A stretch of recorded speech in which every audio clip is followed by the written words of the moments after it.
हमारे लोगों का सम्मान सुरक्षित हो जाए और जो हमारा जीवन अंधकार में है उसके लिए कोई नया रास्ता खुले। इसीलिए हमारा संघर्ष है, सभी लोग ने सहयोग किया है इसके लिए और एकजुटता के साथ किया है। इसके लिए उत्तर प्रदेश प्राथमिक शिक्षा मित्र संघ का अध्यक्ष होने के नाते आभारी भी हूं और निरंतर आशान्वित हूं और सकारात्मक दृष्टिकोण से संघर्ष आगे बढ़ रहा है। माननीय मुख्यमंत्री जी के कृपा दृष्टि की आवश्यकता है। पैनल पर बैठने वाले और आम शिक्षा मित्र तक सब लोग जानते हैं कि स्थिति एकदम सरकार में विपरीत थी और उसको लाइन अप कर लिया गया है।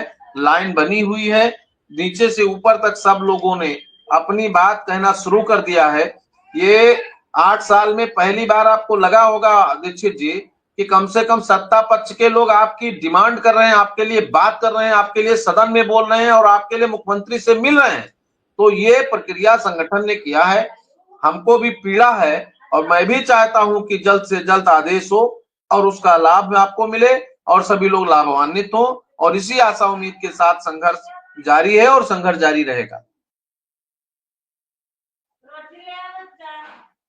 शुक्ला जी, मैं बार बार सभी शिक्षा मित्रों से कहता हूं कि कोई सार्वजनिक बात करना है, शुक्ला जी से सवाल पूछना बिल्कुल स्वागत है, लेकिन इस तरीके के सवाल, जिन सवालों से सामाजिक सरोकार बिगड़ता हो, उन्हें पूछना व्यर्थ है। अब आप शिक्षक हो तो मजदूरी कोई नहीं कराएगा गांव में, आप से नहीं कोई कराएगा, लेकिन कुछ लोग कर रहे हैं, उनके अपने परेशानियां हैं, खर्चे नहीं चल पा रहे हैं, बच्चे पढ़ रहे हैं, घर पे बीमारी है, सबकी अपनी अपनी परेशानी। तो ऐसे तो कोई भी जिसके सामने समस्या होगी वो बड़ा आदमी भी मजदूरी करने पर विवश हो जाएगा। लेकिन मैं ये कह रहा हूं, ये राज्य सरकार के लिए बड़ी चिंता का विषय है। अगर शिक्षक मजदूरी करने पर उतर आ रहा है तो राज्य सरकार के लिए चिंता का विषय होना चाहिए। सरकार की सर, जिस भूखा रहेगा जिस देश का शिक्षक भूखा हो, जिस देश का शिक्षक दुखी हो, जिस देश का शिक्षक नंगा हो, जिस देश के शिक्षक के तन पर कपड़े पहनने की व्यवस्था न हो, उस देश का भविष्य और उस देश के बच्चों का भविष्य क्या होगा, इस पर सरकार को विचार करना चाहिए और हमारी पीड़ा को समझ करके, और अब अधिक हो गया है इसलिए उसका निदान करना चाहिए।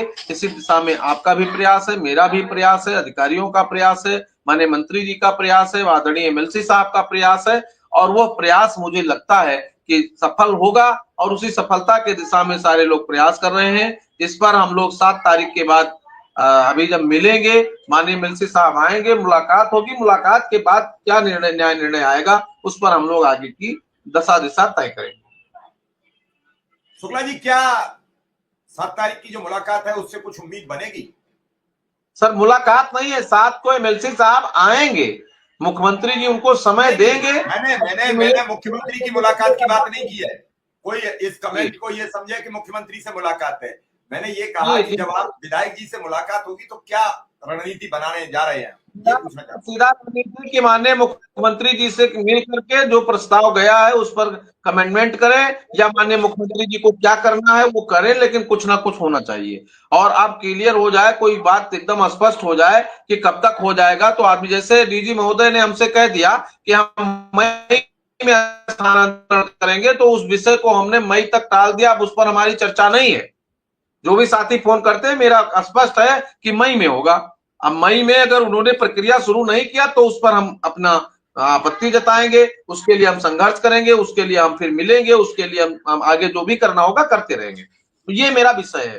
तो 7 को विधायक जी आएंगे, हम लोग पहले मिलेंगे, उनसे अनुरोध करेंगे, उनसे हमारी चर्चा होगी, वो माननीय मुख्यमंत्री से करेंगे। अगर बुलाएंगे तो मैं भी जाऊंगा, नहीं बुलाएंगे, नहीं समय देंगे तो विधायक जी जाएंगे, वो बात करेंगे। जब कोई नेतृत्व कर